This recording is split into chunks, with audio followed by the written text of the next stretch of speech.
ভূপতিনগর নিয়ে কলকাতা হাইকোর্টে বড় ধাক্কা খেল পুলিশ। কলকাতা হাইকোর্টে বিচারপতি জয় সেনগুপ্ত স্পষ্ট নির্দেশ দিলেন, সেখানে 21 জন বিজেপি নেতাকর্মীর বিরুদ্ধে দায়ের হওয়া 40টি মামলার তদন্ত করতে পারবেন না ভূপতিনগর থানার ওসি। এমনকি মঙ্গলবার হাইকোর্ট মৌখিক নির্দেশে এও জানায় যে বাকি মামলাগুলির তদন্ত চালু থাকলেও আদালতের অনুমতি ছাড়া জমা দেওয়া যাবে না চূড়ান্ত রিপোর্ট। 15 এপ্রিল পর্যন্ত এই 21 জন নেতাকর্মীকে গ্রেপ্তারও করা যাবে না। 21 জন বিজেপি নেতাকর্মীর বিরুদ্ধে 40টি মামলার মধ্যে কতগুলির ক্ষেত্রে বিস্ফোরণের অভিযোগ রয়েছে, সেগুলি কেন্দ্রীয় স্বরাষ্ট্র মন্ত্রককে জানানো হয়েছে কিনা তা রিপোর্ট দিয়ে রাজ্য সরকারকে জানাতে হবে বলে নির্দেশ দিল হাইকোর্ট।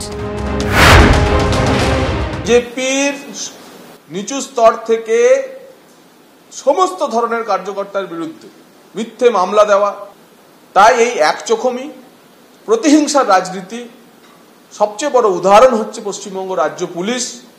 যে পুলিশ তৃণমূলী গুন্ডাদের দেখলে টেবিলের তলায় লুকায় আর বিজেপি কর্মীদের দেখলে মিথ্যে মামলা দেয়। আদালত যখন বলেছে তার উপর তো দুম করে কোনো মন্তব্য করা যায় না, কিন্তু মুশকিল হচ্ছে এনআইএ যখন ইচ্ছে ঢুকতে পারবে। বিজেপির নেতা এনআইএ এসপির বাড়ি গিয়ে তৃণমূল নেতাদের নাম দিয়ে এলে তাদের বাড়ি যেতে পারবে। সিবিআই চার্জশিটের নাম না থাকা সত্ত্বেও পুরনো মামলায় ভোটের মুখে 30 জনকে সামান দিতে পারবে, আর বিজেপির নেতাদের কিছু করা যাবে না। আদালতের যদি এই বিচার হয় তাহলে জনতার আদালত থেকে সেই বিচারের রায়টাও আপনারা 4 জুন দেখতে পাবেন। অভিযোগ, ভূপতিনগরের বিজেপি নেতা তপন মিদ্দার বিরুদ্ধে গত 3 বছরে 26টি ফৌজদারি মামলা হয়েছে, 15টি মামলার চার্জশিট দেওয়া হয়েছে।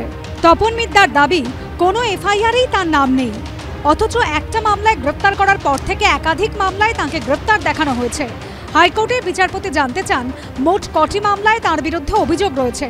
সোমবার ভূপতিনগর থানার তরফে আদালতের রিপোর্ট দিয়ে জানানো হয়, আদালত রক্ষা কবচ দিলে আসন্ন লোকসভা নির্বাচন ভণ্ডুল করার চেষ্টা করতে পারে অভিযুক্ত। আর এই রিপোর্ট দেখেই তীব্র ক্ষোভ প্রকাশ করেন বিচারপতি জয় সেনগুপ্ত। আগামী 24 ঘন্টার মধ্যে এই রিপোর্টের ব্যাখ্যা দিতে হবে ভূপতিনগর থানার ওসিকে। এই রিপোর্টে আদালতের অবমাননা হয়েছে। এই ধরনের রিপোর্ট লেখার সাহস ওসি পেলেন কি করে? ওসিকে বলতে হবে আদালতের রক্ষা কবচের ফলে কবে, কোথায়, কোন নির্বাচন বানচাল হয়েছে। মঙ্গলবার সেই রিপোর্টের জন্য ভুল স্বীকার করেন ভূপতিনগর থানার ওসি।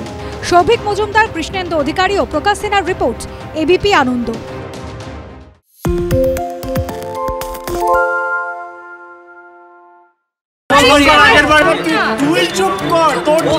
বাংলা ঝামেলা চায় না, বাংলা খবর চায়। বাংলা খবর, বাংলার খবর।